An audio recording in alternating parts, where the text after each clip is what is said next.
A recent communication exchange that affected how I felt about myself happened during a group conversation where I shared my opinion on a topic that I cared about. I felt confident when I spoke, but the response I received afterward made me second guess myself. The room went quiet, and the discussion quickly moved on without much acknowledgement of what I said.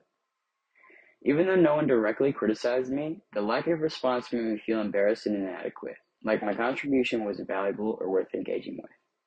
At that moment, I noticed how strongly communication impacts my self-esteem.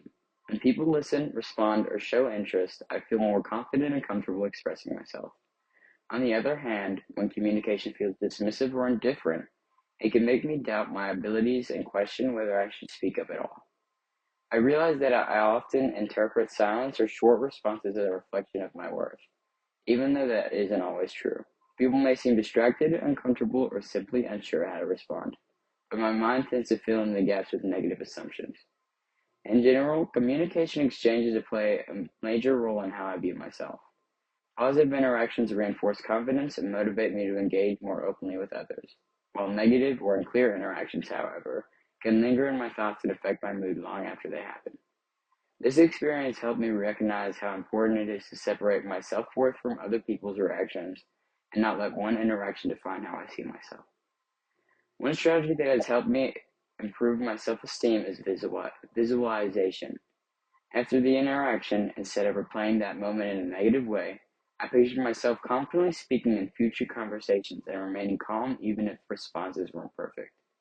Visualization helped my shift focus from embarrassment to growth. It allows me to imagine successful communication exchanges and reminds me that confidence comes from within, not just from external validation.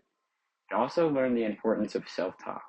Rather than criticizing myself, I try to remind myself that my thoughts and opinions have value, regardless of how others respond. By practicing visualization and reframing negative thoughts and being more passionate toward myself, I've started to approach my communication with less fear and more confidence. Overall, this experience taught me that while communication can influence self-esteem, it doesn't have to control it.